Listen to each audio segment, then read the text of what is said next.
नमस्कार दोस्तों, सतगुरु हिंदी कथा में आप सभी का स्वागत है। आज हम बताएंगे नवव्रत में कौन कौन सी बातों का विशेष ध्यान रखना चाहिए। नवव्रत केवल एक धार्मिक अनुष्ठान नहीं है, बल्कि आत्मिक शुद्धि, आस्था और परम श्रद्धा का संगम होता है। जब कोई व्यक्ति इस व्रत को अपनाता है तो वह स्वयं को मानसिक, शारीरिक और आत्मिक रूप से दिव्य ऊर्जा से जोड़ने का प्रयास करता है। यह व्रत ईश्वर की कृपा प्राप्त करने, मनोकामना पूर्ति, आत्म संयम और आध्यात्मिक उन्नति के लिए रखा जाता है। इस दौरान निम्नलिखित बातों का विशेष रूप से ध्यान रखना आवश्यक होता है। नंबर 1, संकल्प एवं श्रद्धा। व्रत रखने से पहले पूरे श्रद्धा और सच्चे मन से संकल्प लेना चाहिए। जब हम मन से कोई संकल्प लेते हैं तो ईश्वर का आशीर्वाद स्वतः ही हमारे साथ होता है। मन, वचन और कर्म की पवित्रता बनाए रखना अत्यंत आवश्यक होता है, जिससे व्रत का संपूर्ण लाभ प्राप्त हो सके। व्रत का उद्देश्य और उसकी अवधि पहले से निर्धारित होनी चाहिए, ताकि हम पूरे विश्वास और समर्पण से इसे निभा सकें। नंबर 2, सात्विकता और शुद्धता। व्रत के दौरान मन, वचन और शरीर की शुद्धता का विशेष ध्यान रखना चाहिए, क्योंकि शुद्ध मन और शरीर ही ईश्वर को प्रिय होते हैं। केवल सात्विक और शुद्ध भोजन ग्रहण करें, जिससे न केवल शरीर स्वस्थ रहेगा बल्कि मन भी शांत और प्रसन्न रहेगा। हर प्रकार के नकारात्मक विचारों से बचें, क्योंकि यह हमारी ऊर्जा को क्षीण कर सकते हैं। नंबर 3, ब्रह्मचर्य का पालन। व्रत के दौरान संयमित जीवन शैली अपनानी चाहिए, जिससे आत्मिक बल बढ़े। ब्रह्मचर्य और पवित्रता का पालन करें, क्योंकि यह व्रत को और अधिक प्रभावशाली बनाता है। मानसिक और भावनात्मक शुद्धता बनाए रखें, ताकि हमारे विचार और कार्य शुद्ध और सकारात्मक हों। नंबर 4, अहिंसा और संयम। व्रत के दौरान हिंसा, कटु वचन, बुरी संगत और गलत कार्यों से बचना चाहिए। अहिंसा ही सच्ची भक्ति की निशानी होती है। किसी भी जीव को कष्ट ना दें, बल्कि सभी के प्रति करुणा और दया का भाव रखें। क्रोध, लोभ, मोह और अन्य नकारात्मक भावनाओं पर नियंत्रण रखना अत्यंत आवश्यक होता है। संयम ही सच्ची साधना है।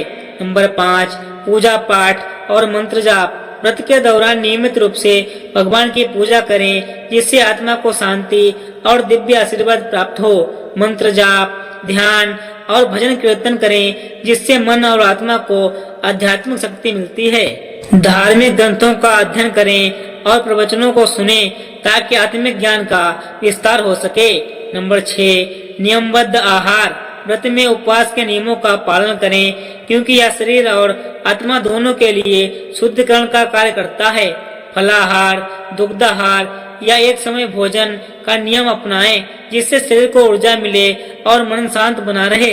अधिक तला भुना, मसालेदार और असात्विक भोजन से बचें, ताकि व्रत की पवित्रता बनी रहे। नंबर 7, परोपकार एवं दान। व्रत केवल स्वयं के लिए नहीं, बल्कि समाज और जरूरतमंदों की सहायता के लिए भी होता है। दान पुण्य करें, अन्नदान, वस्त्रदान और धर्म स्थलों में सेवा करें, जिससे व्रत का पुण्य कई गुना बढ़ जाए। अपने व्यवहार में दयालुता और विनम्रता बनाए रखें, क्योंकि यही सच्ची भक्ति होती है। नंबर 8, व्रत कथा एवं व्रत के नियमों का पालन। व्रत के दौरान व्रत कथा पढ़ना या सुनना आवश्यक होता है, जिससे व्रत का महत्व समझा जा सके। यदि व्रत किसी विशेष देवी देवता से संबंधित है, तो उनके पूजा विधि का पूर्ण श्रद्धा से पालन करें। व्रत की समाप्ति पर विधि पूर्वक पूजा करें और भगवान का आभार व्यक्त करें। नंबर 9, मन की एकाग्रता और आत्मचिंतन। व्रत केवल बाहरी कर्मकांड नहीं, बल्कि आत्मिक उन्नति का भी एक सशक्त माध्यम होता है। इस दौरान आत्मचिंतन करें, ध्यान करें, ईश्वर के प्रति पूर्ण समर्पण का भाव रखें। सांसारिक मोह माया से कुछ समय के लिए दूरी बनाकर अपने भीतर शांति और आनंद की अनुभूति करें। नंबर 10, व्रत का समापन विधि पूर्वक करें। व्रत का समापन सही समय और बुद्धि से करें, ताकि व्रत का पूर्ण फल प्राप्त हो सके। पवित्रता के साथ व्रत तोड़ें और भगवान को धन्यवाद दें, क्योंकि उनकी कृपा से ही यह व्रत सफल हुआ। यदि किसी विशेष सामग्री या भोजन से व्रत खोलने का नियम है, तो उसका पालन अवश्य करें।